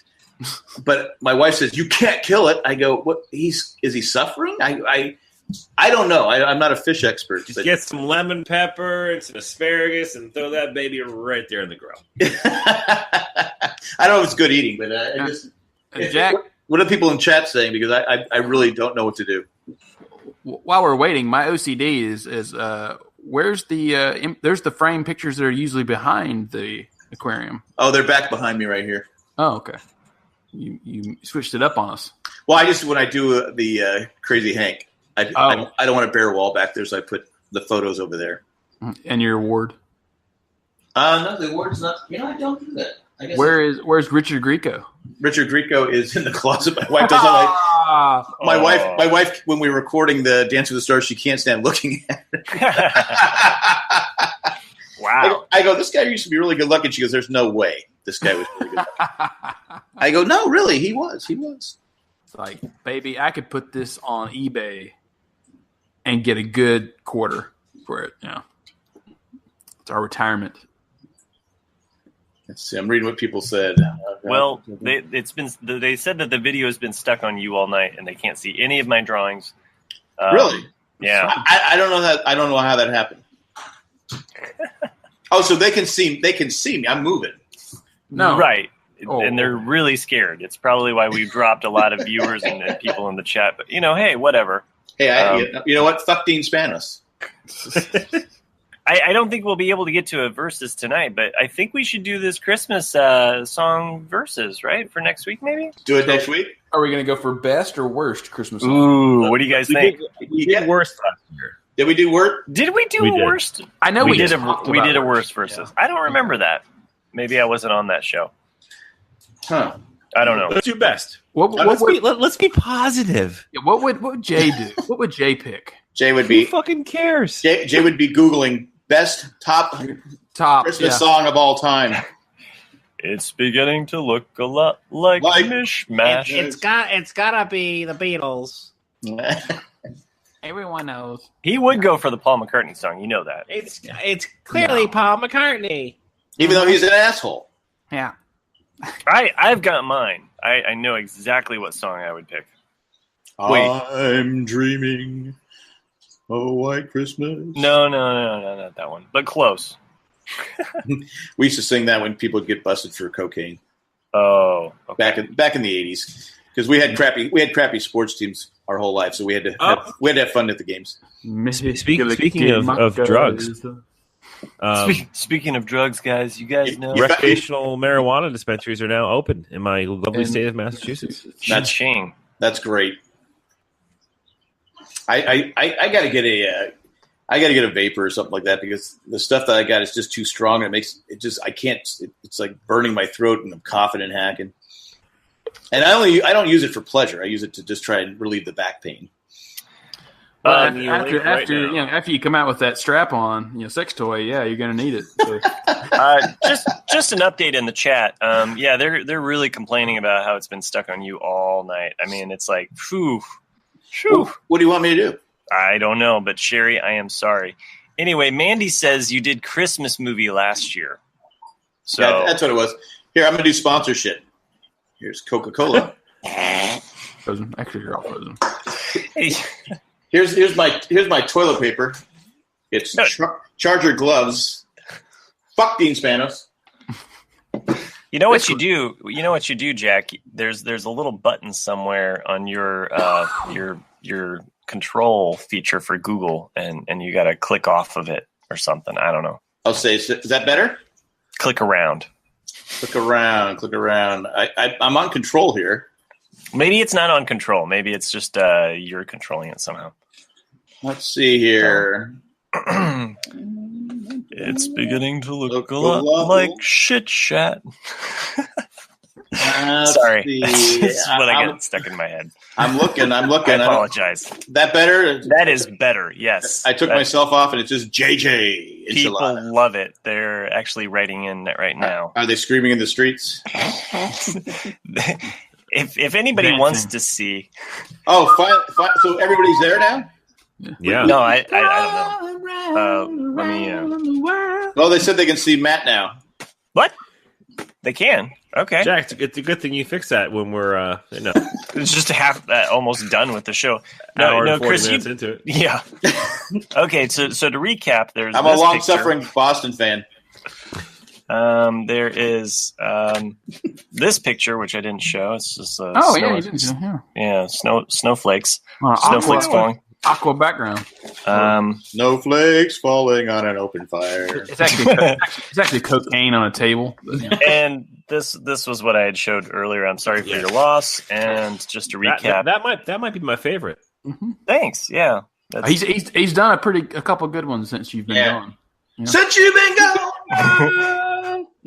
And so yes, and I don't know what I did with Santa. Where did Santa go? That was Genie Santa. Here is Genie Santa. How come you can't make one that says "fuck you, Spanos"? You get wait, you got to make a gene. You clearly found the Mentos. Were you stressing that one out? You thought the movers might find the Mentos? Dude, it's been a week, man. The movers packed it. They packed it. Wow. Yeah. Well, I mean, I had it in a packed box. a bowl. Yeah, probably. I had it in a box. I thought that I'd have it the next day, but it didn't work out. Yeah. You should make a Deamie Santos. A Deamie Santos. Wow. Just to share a little story from my past. This was when I was in my 20s, and it was totally legal in the state of Indiana. I decided that I was moving in between apartments, and I thought, hey, why don't I just stay high? And I packed up all my shit, moved, and then I didn't know where any of my crap was. And it was all in different boxes. It was like I couldn't find anything. So never pack high, never unpack high. And moving. This is great advice. I'm moving into my new apartment. It's 3 a.m.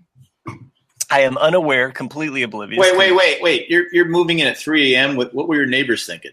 Exactly. Who's this fucking dick? I am moving in at 3 a.m. and now I got it. Now I got the whole post office thing. You just don't fucking care about anybody else. Go ahead. I got it. Look, listen. I was in my 20s at the time. I didn't know what was going on. You didn't know that you had to be that moving at 3 a.m. was a dick move.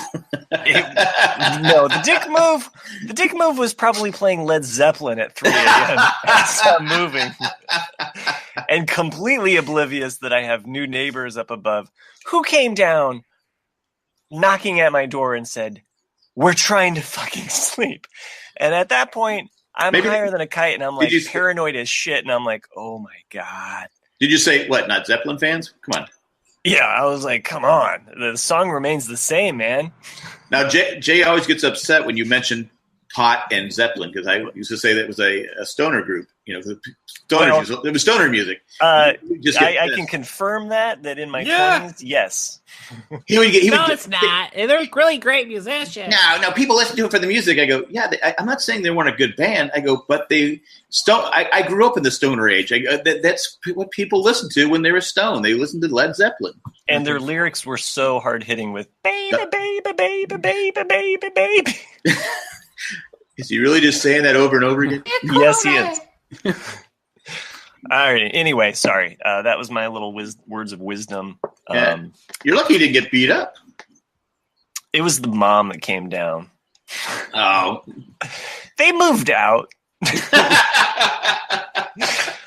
Not my fault, but they did eventually move Alexa, out. play Led Zeppelin. You won't be able to play Led Zeppelin, will you? Oh, they don't have it? I don't know if Amazon does or not. Oh, I don't think so. Alexa, play holiday music. It's beginning to look a lot like Christmas. Thank you. Everywhere we go. I got you all singing it now. Go ahead, Nick. So Die Hard, Christmas movie? Not Christmas movie. We talked Unfortunately, about it's been confirmed. It's definitely not. It's definitely not. When Bruce Willis said it's not, so I got to go with my bald brother on that. What Bruce says. I guess I'm in the minority on this one. Yeah. Well, no, I was of the Christmas movie camp until Bruce Willis came out and said nay. Yeah, when Bruce Willis said it's not a Christmas movie, how can I argue? You know how it is. You know how it is when these old curmudgeons. Yippee-ki-yay. Oh my God! I just remembered something I wanted to share. You punched an old guy in Nashville who looked like Bruce Willis, and you interrupted Nick doing it. I did. Yeah. So that was a stream of consciousness in there with the whole Bruce Willis thing. Because Bruce Willis was in a movie called Looper. Yes. The director of The Last Jedi. Was director of The Last Jedi, who I met the other day. Oh, what? Yeah. Well, when I met, I said I was really nerdy to him. So he was in my store, and I didn't say anything. Why he's here, I have no idea. I think he's filming that movie Knives Out, and I think that's taking place all over the area. Yeah, so he's in my store, and I didn't do. I'm not the type of person who's going to go and walk up to him in the middle of his own business or whatever. And then as he's leaving, one of my employees actually went up and gave him a hug. But as he was leaving, I was up the front, and I was like, "Hey, you guys have a nice day." He's there with his wife. He's like, "Yeah, you too." And as he's walking the door, I go, "And may the force be with you." Yeah, he's never coming back. Yeah. May the force be with you. He turned around, he gave me a nice little smile, and it was a cool little exchange. One of these. Yeah. The smile was, "What an asshole." Well, the thing is, though, is like he that dude, you're not going to see him. Like people see him, they're not going to not see him, but recognize him rather. Like right. Nobody knows who that is unless Ryan you're Johnson is who we're talking about, right? Yeah. Right. Yeah. What about the girl that gave him a hug? Obviously, she knew who he was. We don't know if it was a girl or not. I'm assuming it was a girl. No, it was not. It wasn't. No, I apologize. That is sexist of you, man. I guess that kicks me off the broadcast. But was it sexual assault? No, it was a welcome embrace. Male on male. All right. But everyone likes a good fondle on the buttocks every now and then. There you go. But it was just really kind of cool. I was like, "Whoa, that dude directed Star Wars." So I texted Nick. I told Nick, I said, "Nick," so I said, I went up to him and I said, "May the force be with you." And Nick's first response within seconds was, "I probably would have said something much, much different." Of course, it's me. I have to. Yeah. I'm it's like Jack can he would have gone into a full-blown critique. So why did you do this with Luke Skywalker? I mean, a lot of people are upset. Well, that's no, I don't know if I definitely wouldn't have done the high octave nerd voice of like, so let me tell you about why you messed up Star Wars. No, but I'm not shy to walk up to people, that's for sure. Because I remember when Star Wars, The Clone Wars came out first season, I walked right up to Dave Filoni and just was like, "Dude, you didn't show how Anakin got his scar. And then what about this and this?" And he kind of like, "Yeah, you're right." He goes, "But Lucas wanted me to start at this point, so I didn't have a say in it." I was like, "Oh, okay." He gave me the perfect answer for me to stop bitching. So I was like, all right, he knows what to say. But yeah, I mean, it's like the same thing as like Jack will tell you, and Jay will tell you the same thing. Like when Evangeline Lilly was in the hotel in San Diego, I mean, I just saw her standing there by herself. I was like, "Oh, she looks lonely. I'll go talk to her." And then just, went. Did you do the Southern Belle? I do declare. I'm on the vapors, honey. Look at you. You are so putty. Yeah, we were all sitting there going, "I can't believe he just walked up to her." Yeah. Well, the way Colleen tells it was Colleen pointed it out to Jay and Jack that, look, there's Evangeline Lilly over there standing. And then Jack, at least that's my memory of it. And then Jack says to Colleen, like, "I'm just going to walk up to her like that guy."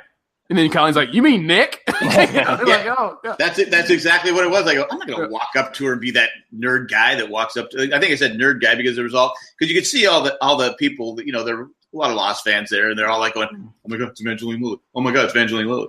Yeah. And I was like, "I'm too cool to do that," but I was sitting back going, "Oh my God, that's Evangeline Lilly!" Yeah.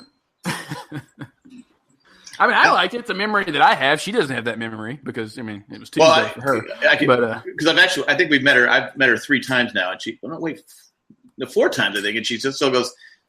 Yeah, and I go, "Well, never mind. Yeah, it doesn't matter. It's okay if I'm not remembered." It's kind of weird though, because same as I like Kate Miducci, who's a little. You've seen her and things. She's like a ukulele player, and she's Well, that's why you like her. Yeah. Well, I mean, she's been in like a lot of little bit parts, and she was in the Scrubs, right? she was in Scrubs. Yeah, exactly. Okay. She was the Gooch in Scrubs, and I had taken a few photos of her on Instagram at a concert she was doing that she reposted because she liked the photos. Stalker. And then, no, I just was like, like anyone, I take videos and photos of concerts I'm seeing, and then luckily your mom wasn't there taking the photos. That's true, because they would have been messed up. That's yeah. true.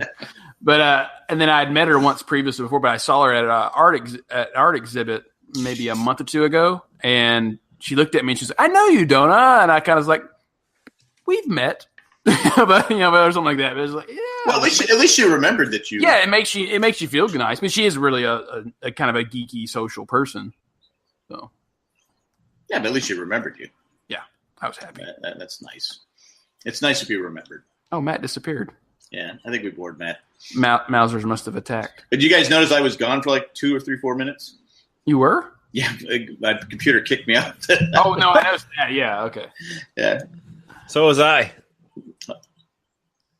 It's funny. I'm the only one who's not. Oh, The catch, not a catch. So you're in your new home now, Chris. Yes, sir. Are you? Does it feel like home? Or are you still adjusting? Is it drafty? It is starting to feel like home. Mm-hmm. Not too drafty. This house is 100 years newer. So this house, I believe, is as old as I am, which is kind of nice. Oh, okay. Yeah, they've done a really nice job with it. Because the people we bought the home from, they built the house when they were in their 20s. Oh, nice. Gotcha. So that must have been hard for them to leave, I would think. Yeah. So since it's built in the late 70s, 1980. Oh, 1980. Okay. Can you tell? Because that's one of the things I noticed right off the bat. Like when I walk in certain homes, like, oh, this was built in the 50s. This was built in the 70s. Because it just has those. Yep. Very well. If it has paneling, you're thinking, okay, this is built in the 60s. I mean, if you look behind me, you can see the wood trim. That wood trim, which is very, very popular in the 80s, as was the house I grew up in. That wood trim that you see is everywhere. I'd give you a tour, but everyone sleep upstairs. Is there poop floating in the basement? There is no poop floating in the basement. There you go. I have central air heating now. Oh, nice. Oh yeah, no more oil. No more oil. Yeah. Yeah, it's pretty nice, man. I'm pretty excited. So a lot of the stuff is definitely very 80s in the house. But you can see that they've made a conscious effort to try and update a lot of the 80s style stuff. But I think the problem is you have all these do-it-yourself network shows. It's like almost like electronics and stuff like that. There's no such thing as state of the art anymore because once you get something, it's already been improved. True. Now the houses, they used to stay the same for like 15, 20 years. Right. But now the people they're showing, well, you should do this, you should do this. It's like we've done things that 2 or 3 years ago, and they're already outdated. Oh yeah, think about I remember seeing some home improvement show or something like that where somebody had just built a house like in 2006 or 7, and they put iPod docks in every single room. It's like, well, you're going to regret that. Yeah. I've actually covered up when we did some work. I just covered up the phone jacks and all I just covered them up. Yeah, there's a couple phone jacks here. In one of the rooms downstairs in the basement, there's actually an old school intercom system still set up. Oh, yeah, we had that too. Yeah, but it does not have a second one anywhere. I don't know. It's probably covered up. Yeah. My wife goes, "What happens if we need those again?" I go, "When are you going to need a phone jack?" Right. And she goes, "I don't know." I go, "Well, you know what? I'll just uncover it." There you go. Nice. After the apocalypse. Yeah. So the one thing that we do have to do, I'm actually in the process of getting taken care of, is that when you do like a home inspection or even checking out a house, you don't necessarily stand in the shower. Is it short? Hey, and now we got a dog. No, but the shower. Oh, hey, what's up, buddy? Yeah, the shower that's in there now, the tub, is probably the same tub that was installed back in 1980. Really? So when you stand in it, it totally like dips down, and it doesn't drain properly and everything. So, that's the way we roll in the 80s. It's not the end of the world, but I'm putting a new tub in, and we're gonna do the 3 walls to be like tiled, the semi tile type of thing. So that's gonna happen probably the next week or two. I do have to maybe finish by saying I kind of owe my wife an apology. For the longest time, she wanted a double oven. Right, there was a long thing. I think we might have talked about that a couple times. Yeah, Alexa, buy a double oven. And I'll be right back, but I'm listening. I go, you don't need a fucking double oven. We just don't need it. It's just stupid. Well, no, cooking the meal. Oh, there you are. So I froze up. A little bit. Yep, that's all right. Okay. Anyway, I cooked Thanksgiving dinner this year. I was frying a turkey, and then she bought what she thought was a chicken breast type thing. But it turned out to be another turkey.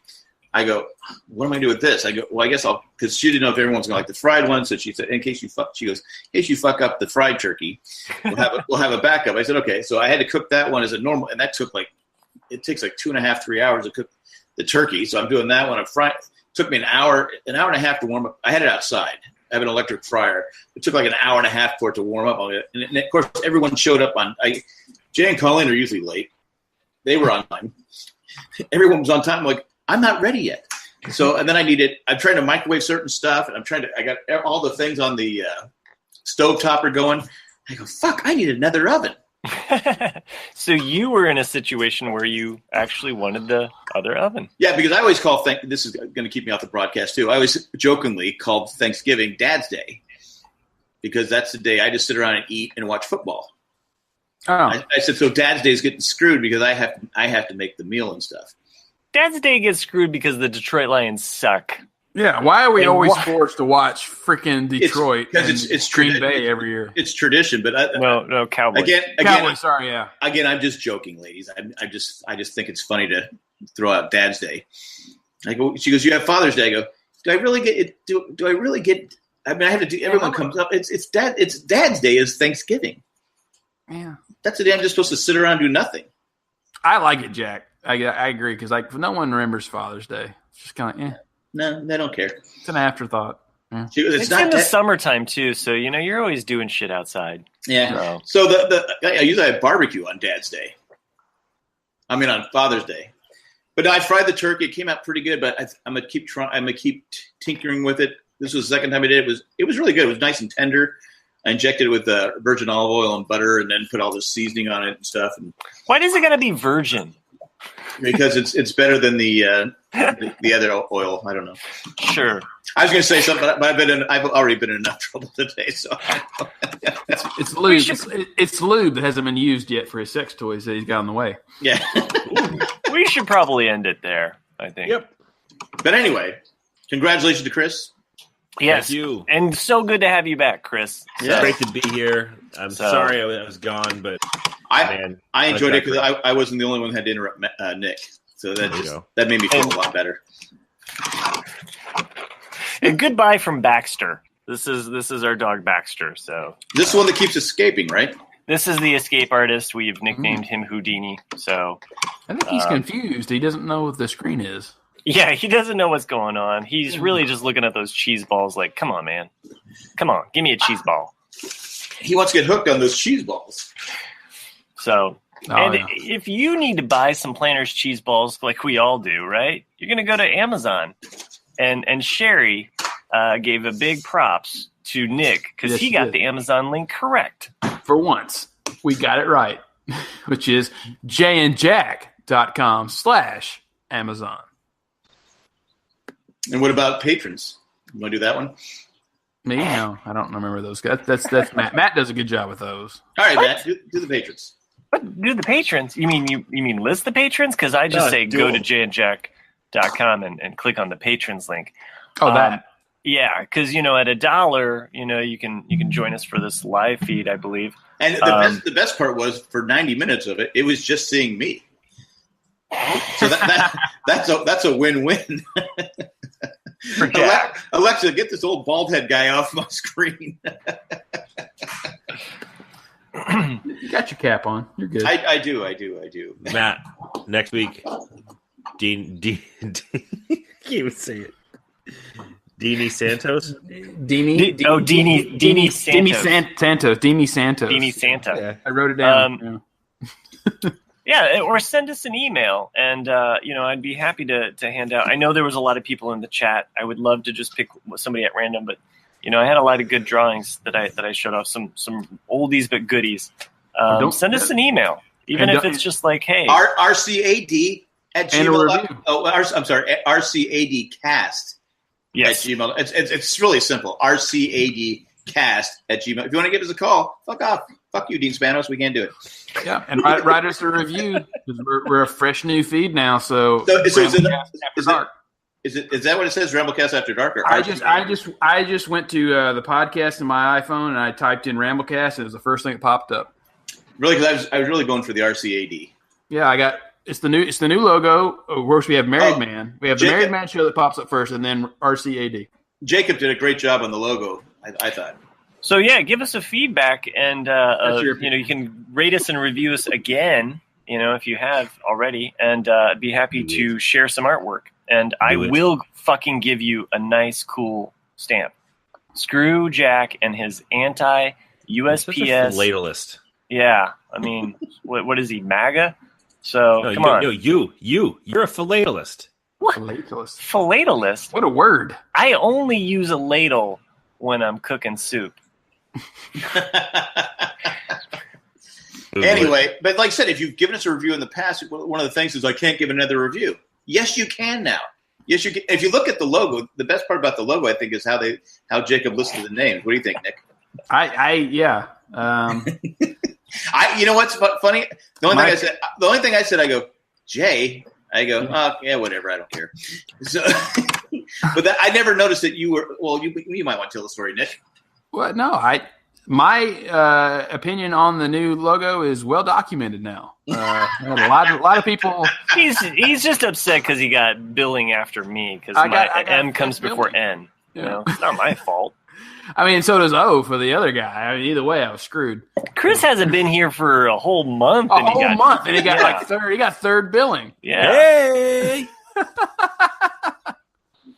So, but you can become a patron. Being in Boston, at the $5 level, you get an extra patron show, which we are going to record very soon. The next one is Work Stories. Work Stories, yeah. Which I thought I had an out because I'm out of work, so I figured I had an out. But no, I guess I could use old work stories. Yeah. So great. All my work stories are going to be related with Jack and podcasting with him. So this is work. But you can also you can become a patron, and there's a couple special patrons that we actually actually all the patrons are special, man. They are special. We love them all, Matt. We love them all. Tack from Tokyo, Eckhart Rigner Glaffelder, Molly the Millennial. I'm sorry, not Molly the Millennial. Maggie the Magnificent. I keep saying that. Ed the Letter Carrier and Joanne with a Plan. Thanks for doing what you do. And hey, we landed on Mars. Way to go, NASA. That's pretty dope. I thought that was pretty cool. It's all Joanne. It's all what? Joanne. Yeah. Did you guys see the image that got released today? The 360 shot? I heard it was pretty cool. I did not see it yet. It's cool and scary at the same time because you're like, wow, it's just like being in a desert, a red desert. But it's like, wow, it's really cool. I liked it, but it's just like, ooh. You see the one they have Marvin the Martian? Yeah. I've seen that one. Yeah. I mean, it's like, why do we have to go to another desert planet? Come on, guys. Like, Star Wars had the whole Jakku thing and Tatooine. Come on, let's do it. Let's go to a water planet this time. Where should they go? Once they go to Mars, where should they go? What's the next one? Let's go to Io. Come on, let's go to an ice planet, I think it would be Titan. Yeah, the moon. Well, okay, Titan. But Io is kind of cool because it's got ice and you drill down and maybe there's life underneath that. Okay. Wait. Maybe that's Europa. I'm sorry. I get my Galilean moons kind of mixed up. So I apologize, Joanne with Plan. So that was Matt. Remember that. It wasn't me. I asked this question years ago on the one of the Ramblecasts or something with Jay. about going to the moon, and like over 50% of people said they wouldn't go. I think we talked about this like 3 weeks ago. I know, but okay, now you have a chance to go to Mars. We were almost done, Jack. Would you go to Mars? I would go. It takes 8 months to go to Mars. Oh, but you know what? Women are pregnant for 9 and they don't complain. Yeah, but you're going to be in cramped quarters for 8 months. Wait. Hold on. What did you say, Jack? I'm trying to get up. I'm back on the good side. No, but what did you say? I don't remember. Women are pregnant for what? 9 months and they don't complain. In what fucking world are you living? My wife never complained. At least I didn't hear. When she was speaking, I was happy she was carrying my child. And I never heard any complaining. Tip of the hat to you, Jack, and you're full of crap. And I said, anyway, you're full of shit. You're still not getting that fucking double oven. I mean, everyone knows Jack's going to go to a gas giant. So that's just the way it's going to be. Anyway. All right, guys. There it is. Maybe on Uranus. Yeah. So there's the name for the podcast. Maybe on Uranus. All right, guys. That's all we got. Hey, thanks for everyone in the chat for joining us. Yes. I'm sorry you had to look at me the whole time. I didn't know that was going on. I thought it meant that I was frozen, but I'm sorry for your loss. Yes. I'm sorry for all those fans of Boston that suffered with those bad sports teams for so long. I mean, it just, God, I feel bad for them. Anyway, that's all I got. And one more drink for everyone. Fuck you, Dean Spanos. Deanie Spanos. Great show, Chris. One and a Chris. Hey. See you. I'm back.